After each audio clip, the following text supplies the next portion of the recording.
Hello friends, कैसे हो आप सभी। आई होप आप बिल्कुल बढ़िया होंगे। मैं अर्जुन सिंह राठौड़ आपका स्वागत करता हूँ इस चैनल पर। चलिए फ्रेंड्स, अभी तक हमने ग्रामर के बहुत से टॉपिक्स करे, हमने वोकैब के बहुत से पार्ट किए। आज की जो हमारी फर्स्ट क्लास होने वाली है वो स्पेशली मैं आपके लिए फ्रेजल वर्ब की लेकर आया हूँ। जनरली बैंक स्टूडेंट्स के लिए फ्रेजल वर्ब एक बहुत ही बड़ी मुसीबत मानी जाती है कि वो कितनी याद करें, ठीक है, और कैसे याद करें, ये ज़्यादा इंपॉर्टेंट है। क्योंकि एक ही फ्रेजल वर्ब के कभी कभी दो या दो से ज़्यादा मीन होते हैं, ठीक है, और कभी कभी होता है किसी फ्रेजल वर्ब के पांच पांच मीन निकल कर आ जाते हैं। तो सबसे इंपॉर्टेंट होता है कि उसको याद कैसे करें। तो मैं आपके लिए बहुत ही ईजी वे में, हम हर फ्रेजल वर्ब की क्लास में मैं आपको 10 फ्रेजल वर्ब याद करवाऊंगा, ठीक है, और ऐसे में बहुत सी क्लासेज लेके आऊंगा और उसमें थोड़ा बहुत किसी भी तरह से ट्रिक लगाकर आपको, बस मेरा जो मेन पर्पज होगा वो सिर्फ और सिर्फ आपको याद कराने का पर्पज होगा। बस आपको अच्छे से कॉन्सेप्ट क्लियर करना है कि मैंने क्या समझाया। और गारंटी दे रहा हूं ऐसी फ्रेजल वर्ब की क्लास आपने आज तक नहीं देखी होगी और साथ ही साथ आपको हमेशा के लिए परमानेंट याद हो जाएगा, ठीक है। और इनकी प्रैक्टिस फिर हम करते रहेंगे। तो देखिए, सबसे पहले मैं उठाता हूं आपके सामने, मैंने फ्रेजल वर्ब लिखी यहां पर। एक होता है आपके गो आउट विद, क्या होता है, गो आउट विद। एक होता है आपके गो विद, और एक और होता है गो विद, ठीक है। अब ये 3 फ्रेजल वर्ब है, मैं हमेशा आपको इसी तरह से ग्रुप बना बना के याद कराऊंगा, ठीक है। जैसे यहां पर 3 का मैंने एक साथ ले लिया, इन तीनों को रिलेट करते हुए मैं आपको समझाऊंगा कि क्या मीन होता है। इसी तरह से मैं कभी आपके सामने दो दो के पेयर लाकर बनाऊंगा, ठीक है। तो इनसे आपको 100% एग्जाम में कैसे ना कैसे माइंड कनेक्ट जरूर करेगा। तो चलिए स्टार्ट करते, गो out with, go with, go with. अब इसमें देखो, समझना, मेरा तरीका समझना। आप अच्छे से जानते हो गो यानी क्या होता है, जाना। क्या होता है, गो यानी जाना, ठीक है। फोकस करिएगा। एक वर्ड होता है इंग्लिश में जिसका मतलब होता है डेट। क्या होता है, डेट। डेट के क्या क्या मीन होते हैं? तो एक तो डेट का मीन होता है तारीख, ठीक है भाई। डेट का एक मीन तो क्या होता है आपके, तारीख। लिख देता हूं मैं यहां पर, डेट का एक मीन क्या होता है, खजूर। और एक डेट होता है जब आप किसी स्पेशल वन के साथ कहीं बाहर आउटिंग पे जा रहे हो तो उसे भी क्या कहा जाता है, डेट कहते हैं उसे। आ रही है बात समझ में, ठीक है। अब मुझे ये बताओ आप अच्छे से कि अगर आप किसी के साथ कभी गए हो क्या डेट पे, पहले तो ये बताओ, कमेंट कर दीजिए। देखिए, कोई किसी तरह से क्लास वल्गर नहीं बनाने जा रहा हूं, जस्ट सिंपल आपको याद कराने के लिए। कभी गए हो किसी के साथ डेट पे? ओके, चलिए। तो अगर आप किसी के साथ जब पहली बार डेट पर गए तो बार बार जाने की इच्छा हुई या नहीं हुई यार? ऑब्वियसली सी बात है, अगर एक बार किसी के साथ डेट पे जाओगे तो बार बार जाने की क्या होगी, इच्छा। और डेट यानी क्या होता है, तारीख भी होता है, खजूर भी होता है। और जनरली जो डेट पे जाते हैं ना, मतलब तारीख पर कौन जाते हैं, खजूर चले जाते हैं, ठीक है। मतलब यह है कि जब अगर आप एक बार किसी के साथ डेट पर गए हो तो बार बार जाने की इच्छा होगी। और जब बार बार जाने की इच्छा होगी तो फर्ज बनता है ना कुछ लेने देने का, मतलब गिफ्ट वगैरह अगर आप उसको दोगे, कोई अगली पार्टी आपको गिफ्ट दे किसी भी तरह से। देखिए, मेरे वर्ड्स को कभी गलत मत लेना, सिर्फ समझाने के लिए है, मैं डायरेक्टली रटाने नहीं आया हूं, कॉन्सेप्ट क्लियर करने आया हूं। गारंटी जिंदगी में फ्रेजल वर्ब नहीं भूलोगे। तो एक बार किसी के साथ डेट पर गए तो बार बार जाने की इच्छा होगी, और बार बार जाने की इच्छा होगी तो आप एक दूसरे को गिफ्ट भी दोगे। अब वो गिफ्ट है ना, चाहे मन में लग रहा है यार क्या बकवास दिया है, लेकिन सामने कैसे लगे, बोलो शानदार, मजा आ गया अच्छे खासे तरीके से। अरे ये बात समझ में, वेरी गुड। आपको 3 फ्रेजल वर्ब याद हो चुकी है अच्छे खासे तरीके से। देखिएगा, सबसे पहला जो गो आउट विद होता है, इसका मतलब होता है हैव अ डेट विद। क्या होता है इसका मतलब, हैव ए डेट विद। मतलब एक बार, सिर्फ एक बार डेट पर जाने को क्या बोला जाता है, गो आउट विद, ठीक है। अगर बार बार आप डेट पर जा रहे हो, ठीक है, डेट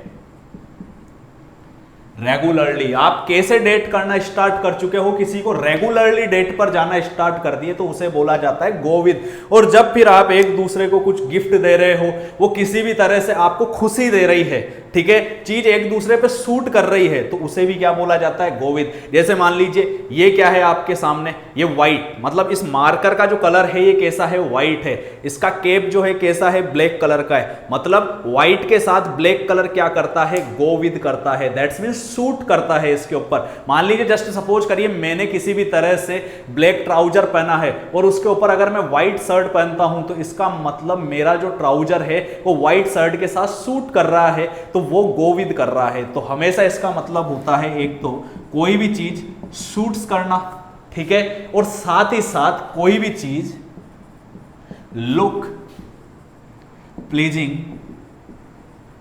टुगेदर, एक दूसरे के साथ प्लीज करना, खुश होने को क्या बोला जाता है, गो विद बोला जाता है। आई होप आपको अच्छे से याद हो चुकी होगी। चलिए याद कैसे रखना है, गो out with, go with, go with, ठीक है। गो यानी जाना, कहा जाना, डेट पर जाना। किसी के साथ अगर एक बार डेट पर जाएंगे तो बार बार जाने की इच्छा होगी, मतलब go out with means have a date with. Go with मतलब डेट रेगुलरली। और जब बार बार डेट पे जाओगे तो गिफ्ट दोगे जो एक दूसरे को क्या करेंगे, सूट करेंगे, एक दूसरे को प्लीज करेंगे, साथ रहोगे तो खुश रहोगे, तो उसे क्या बोला जाता है, सूट्स और लुक प्लीजिंग टुगेदर। बताइए कोई दिक्कत इसके अंदर? आई होप आपको अच्छे से समझ आ चुका होगा। Very good. चलिए ये हमारे 3 फ्रेजल वर्ब कंप्लीट होती है। अब इसके अलावा मैं आपसे बात करना चाहूं तो और कौन कौन सी फ्रेजल वर्ब्स होती है तो वो भी हम देख लेते हैं, ठीक है। बस रोजाना की हम 10 फ्रेजल वर्ब याद करेंगे, ठीक है, उससे ज्यादा नहीं। इतने इतने को आप करते जाओ ग्रेजुअली। देखिए हर चीज में टाइम लगेगा, लेकिन धीरे धीरे सब चीजें आपकी क्लियर हो जाएगी। इसके बाद मैं बात करता हूं आपसे, नंबर 4 है किक आउट। क्या है? Kick out. नंबर 5 है ले ऑफ, और नंबर 6 है लीव ऑफ। बहुत बार पूछी गई है, ले ऑफ बहुत से बार आई है, ठीक है, किक आउट बहुत से बार आया है। अब इसको समझिएगा, एक कॉन्सेप्ट से समझाता हूं आपको। जनरली आप देखो इन तीनों को एक पेयर बनाकर याद करना। क्या क्या याद रखोगे? Kick out, lay off, leave of. जैसे उनको याद किया था go out with, go with, go with, ऐसे इनको क्या याद रखोगे, kick out, lay off, leave of, ठीक है। अब आप अच्छे से बताओ किक यानी क्या होता है। हम वोकेबलरी में देख चुके हैं, किक यानी क्या होता है, खुशी मिलना। क्या होता है? किक यानी खुशी मिलना, ठीक है। लेकिन किक का और क्या मतलब होता है? लात मारना। क्या होता है? किक का मतलब लात मारना, ठीक है। अब आपने कभी कभी अपने फ्रेंड से सुना होगा, ठीक है, या नहीं भी सुना होगा तो कभी किसी ना किसी रिलेटिव से सुना होगा, यार बोले बॉस ने लात मार दी, बॉस ने लात मार दी। किसी कंपनी में कोई वर्क करता है, रिलेट कर रहा हूं आपको समझाने के लिए ताकि आप जिंदगी भर इसे याद रखो। बॉस ने लात मार दी। अब भैया बॉस ने लात मार दी, इसका एक्चुअल मीन क्या है कि बॉस ने नौकरी से निकाल दिया। क्या है इसका एक्चुअल मीन? बॉस ने नौकरी से क्या कर दिया, निकाल दिया। तो बस यही याद रखो, किक यानी क्या होता है, लात मारना। और अगर आप कभी किसी से सुन लो बोले बॉस ने लात मार दी, किक मार दी, इसका मतलब नौकरी से क्या कर दिया, आपको निकाल दिया। दैट्स मीन किक आउट का मीन होता है, समझना अच्छे से, dismiss someone from a job. किसी को नौकरी से निकाल देना, ठीक है, उसे क्या बोला जाता है, आपके किक आउट। अब नौकरी से निकालने के रीजन क्या क्या आपके हो सकते हैं, ठीक है। अब नौकरी से निकालने के रीजन क्या हो सकते हैं? पुअर परफॉर्मेंस, काम दाम नहीं करता, आके फोन पे लग जाता हो, बातचीत करता रहता हो, तो पुअर परफॉर्मेंस के कारण निकाल दे। मिसबिहेव, किसी के साथ बदतमीजी कर दी, छेड़छाड़ कर दी किसी तरह से, तो नौकरी से निकाल सकता है। आ रही है बात समझ में, ठीक है। तो ये जो रीजन होता है किक आउट का, इसका मतलब होता है dismiss someone from a job. किसके कारण? यहां लिख रहा हूं मैं आपके, ड्यू टू पुअर परफॉर्मेंस और मिसबिहेव।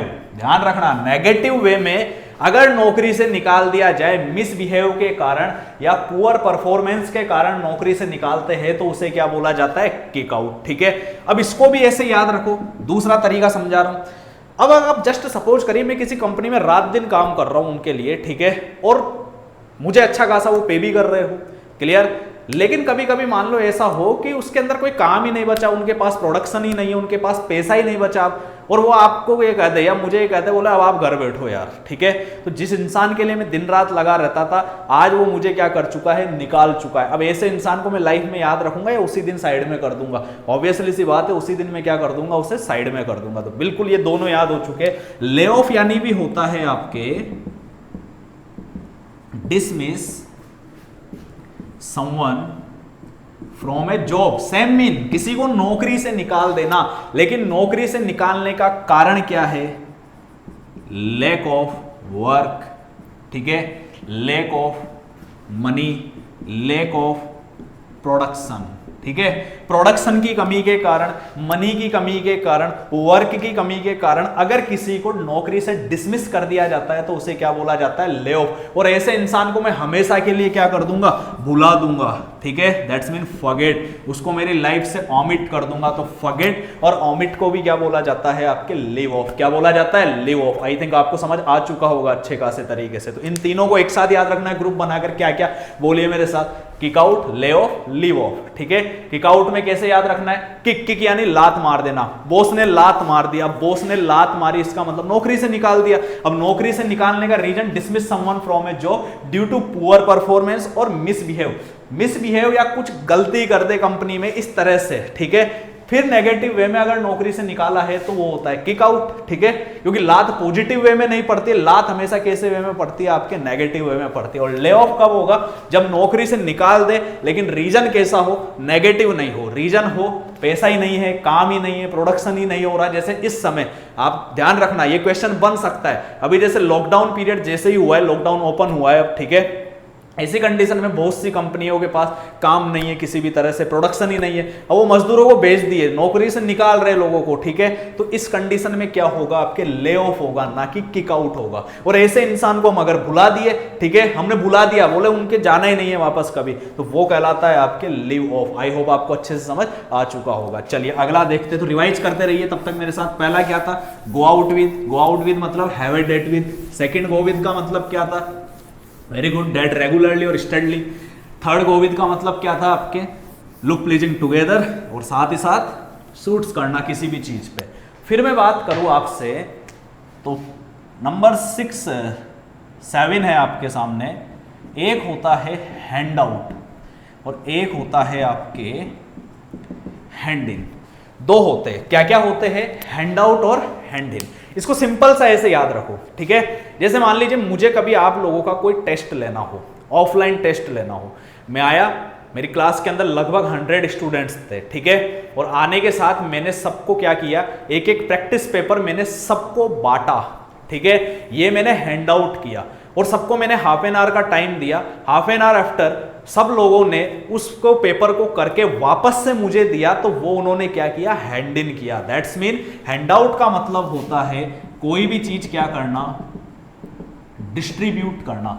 डिस्ट्रीब्यूट करने को क्या बोला जाता है, आपके हैंड आउट बोला जाता है। आ रही है बात अच्छे समझ में। और हैंड इन यानी क्या होता है, चीजों को सबमिट कराना वापस से। दैट्स मीन सबमिट क्या कराना, कोई भी होमवर्क सबमिट कराना, ठीक है। इसके अलावा कोई भी असाइनमेंट है, उस असाइनमेंट को सबमिट कराने को क्या बोला जाता है, आपके हैंड इन, ठीक है। तो हैंड आउट और हैंड इन को कैसे याद रखना है, बिल्कुल जो चीजें मैं स्टोरी आपके माइंड में क्रिएट कर रहा हूं, इन्हीं को क्रिएट रखना। गारंटी है एग्जाम में तुरंत जैसे ही दिखेगा आप डायरेक्टली आंसर पे रीच करोगे, क्योंकि ये मेरा प्रैक्टिकल है, ये चीज मैंने फील की हुई है, ये एक्सपीरियंस से कह रहा हूं मैं आपको कि मैंने बहुत से बच्चों को इस तरह से अराउंड 500 प्लस फ्रेजल वर्ब याद करवाई है, ठीक है। और एग्जाम में जब फ्रेजल वर्ब दिखती है तो तुरंत उसका आंसर पता लगा लेते हो। कैसे याद रखना है कि मेरे पास कोई पेपर है, मैं पहले उसे क्या करूंगा, हैंड आउट करूंगा, और स्टूडेंट्स उसको कंप्लीट करने के बाद, असाइनमेंट को, होमवर्क को कंप्लीट करने के बाद मुझे क्या करेंगे, वापस से हैंड इन करेंगे। तो बताइए कोई दिक्कत इसके अंदर किसी तरह से नहीं है, वेरी गुड। चलिए आगे देखते हैं और क्या क्या कंडीशंस आपके बनती है। तो हैंड आउट मीन्स क्या हो गया, डिस्ट्रीब्यूट करना। देखिए बोलते चलिए, क्योंकि फ्रेजल वर्ब वोकैब ऐसा पार्ट होता है जितना बोलोगे उतना ज्यादा अच्छे से आपको क्लियर होगा, ठीक है। फिर अगर मैं आपसे बात करूं, एक होता है आपके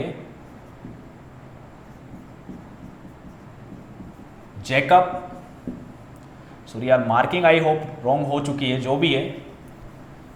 एक और होता है आपके जैकब, एक होता है मार्कअप और एक होता है मार्क डाउन।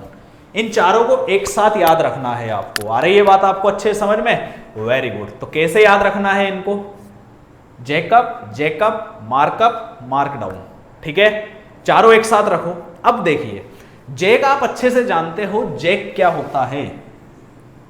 जैक होता है गाड़ी, जब हम किसी भी व्हीकल को जब उठाते हैं तो उसके नीचे हम क्या लगाते हैं, जैक लगाते हैं। दैट्स मीन जैकअप का पहला मीन क्या हो चुका है, किसी भी व्हीकल को जैक का यूज करते हुए अगर आप रेज कर रहे हो, लिफ्ट कर रहे हो, तो उसे क्या बोला जाता है, जैकअप। मतलब इसका फर्स्ट मीन हो गया रेज और लिफ्ट एनी व्हीकल, यहां लिख रहा हूं मैं, बाय यूजिंग जैक।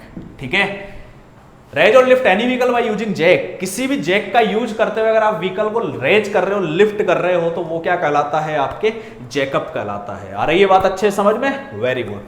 अब सेकंड जैकअप, मार्कअप, मार्कडाउन को एक साथ कैसे याद रखना है। देखो इंग्लिश में अगर आपको कहीं भी फ्रेजल वर्ब, ईडियम, इनके तौर पर ये एक वर्ड दिख जाए ना, कौन सा, मार्क, तो इसको याद रखने का एक सिंपल सा तरीका बता रहा हूं। इसका मतलब क्या निकाल लेना, हमेशा प्राइस से रिलेटेड, कीमत से रिलेटेड निकाल लेना। भाई मार्क को रिप्लेस कर लो किससे, प्राइस से, आंसर अपने आप सामने होगा। ठीक है, मैंने कहा मार्क अप, तो अप यानी बढ़ना, तो मार्क की जगह मैंने क्या रख लिया एक बार के लिए, प्राइस, तो इसका मतलब होता है आपके एक तरह से इंक्रीज द प्राइस। ठीक है, और डाउन मतलब मार्क यानी प्राइस, और डाउन मतलब नीचे होना, that's mean reduce the price. कीमतें कम होना, कीमतों का घटने को क्या बोला जाता है, आपके मार्क डाउन। अब जैकअप का एक मीन तो क्या हो चुका है, रेज और lift any vehicle by using jack. फिर मैंने जैकअप मार्क से याद करवाया, तो इस जैकअप का मतलब भी क्या होता है, रेज द प्राइस या इंक्रीज द प्राइस। अरे ये बात आपको अच्छे समझ में, वेरी गुड। तो जैकअप और मार्कअप के मीन क्या होंगे, रेज द प्राइस और इंक्रीज द प्राइस। ठीक है, मार्क डाउन यानी रिड्यूस द प्राइस। अब आप बोलोगे, बोले सर जब दोनों के एक जैसे मीन है तो कुछ तो डिफरेंस होगा। बिल्कुल होगा, अच्छे खासा डिफरेंस होता है। अब देखिए, कीमतें दो तरीके से बढ़ती है, मैं जो समझा रहा हूं उसको अच्छे से समझना। एग्जाम में ऐसा क्वेश्चन देखने को मिल सकता है, या आपके 2018 के अंदर, 2018 SBI सॉरी IBPS के अंदर एक शिफ्ट में क्वेश्चन आया हुआ है आपके मार्कअप का। ठीक है, देखिए मेरे पास जस्ट सपोज करिए आप कोई प्लॉट खरीदा मैंने लगभग 5 लाख रुपीज का। ठीक है, और उस प्लॉट को मैंने 1 साल रखा और उसको मैंने वापस बेचा 10 लाख के अंदर। ठीक है, अब उस प्लॉट की जो कीमत बढ़ी है, वो कीमत कब बढ़ी है, जब वो मेरे पास था, पजेशन में था मेरे।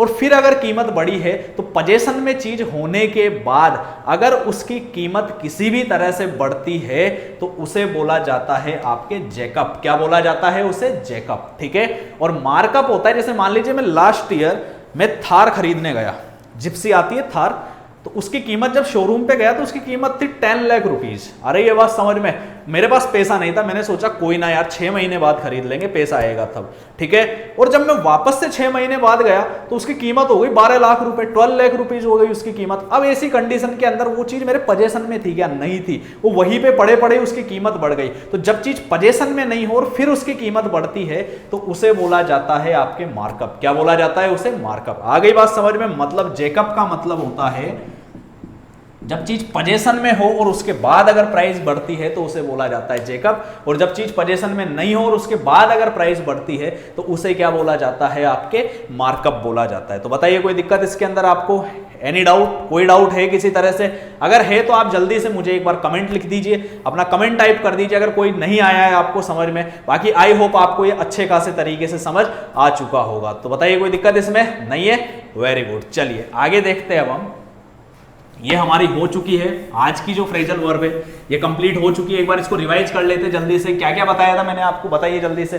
पहला क्या बताया था, बोलिए। देखो बोलने से याद होगा, मेरा मानना ये जितना ज्यादा बोलोगे इन चीजों को आपको याद होगा। गो out with, go out with मतलब क्या होता है, हैव ए डेट विद, एक बार डेट पे जाना। सेकंड क्या बताया मैंने आपको, गो विद, गो विद मतलब क्या होता है, बार बार डेट पे जाना, date regularly and steadily. Third क्या बताया था मैंने आपको, गो विद, इस गो विद का मतलब क्या होता है आपके, लुक प्लीजिंग टुगेदर, और साथ ही साथ चीजें सूट करना किसी भी तरह से, उसे क्या बोला जाता है, आपके गो विद। फिर मैं बात करूं नंबर 4 था आपके किक आउट। किक आउट का मैंने क्या बताया था आपको, किक यानी लात मार दी, बॉस ने लात मार दी, दैट्स मीन नौकरी से निकाल दिया, dismiss someone from a job just due to poor performance और मिसबिहेव के कारण।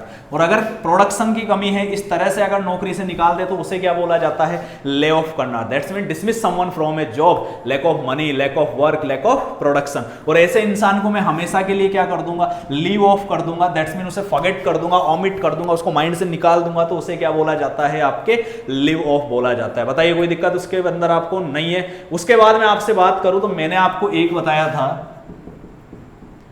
हैंड आउट और एक मैंने आपको बताया हैंड इन। हैंड आउट का मैंने आपको क्या बताया, मतलब चीज को किसी भी तरह से डिस्ट्रीब्यूट करने को क्या बोला जाता है, हैंड आउट। और चीज वापस से आप उस असाइनमेंट या होमवर्क को करके मुझे सबमिट कराओगे तो उसे क्या बोला जाता है, हैंड इन। और फिर मैंने आपको बताया जेकअप, जेकअप, मार्कअप, मार्क डाउन। मार्क को किससे याद रखने का बताया, प्राइस से। प्राइस से याद रखोगे तो मार्कअप यानी क्या होगा, इंक्रीज द प्राइस, जब चीज पोजीशन में नहीं हो। मार्क डाउन मतलब डिक्रीज द प्राइस, जब चीज कैसे हो, रिड्यूस कर रहे हो आप प्राइस को। जेकअप का एक मीन तो बताया था, रेज और lift any vehicle by using jack. और सेकंड मैंने आपको बताया जेकअप का रेज द प्राइस, कीमत तब बढ़ाना जब चीज आपके कैसे हो, पोजीशन में हो। तो आई होप आपको आज की क्लास बहुत अच्छी लगी होगी। फ्रेजल वर्ब आपको याद हुए होंगे, मैंने 10 बोला था लेकिन एडवांस के अंदर हमारे 2 फ्रेजल वर्ब ज्यादा हो चुके, कोई दिक्कत नहीं है। नेक्स्ट क्लास में हम और फ्रेजल वर्ब करेंगे। फ्रेजल वर्ब के आपके पास कंटिन्यूअसली मेरी क्लासेज आती रहेगी, ठीक है। बस अगर आपको ये अच्छा लगा है तो काइंडली आप इसको शेयर कीजिएगा, ठीक है, अपने फ्रेंड्स को बताइएगा।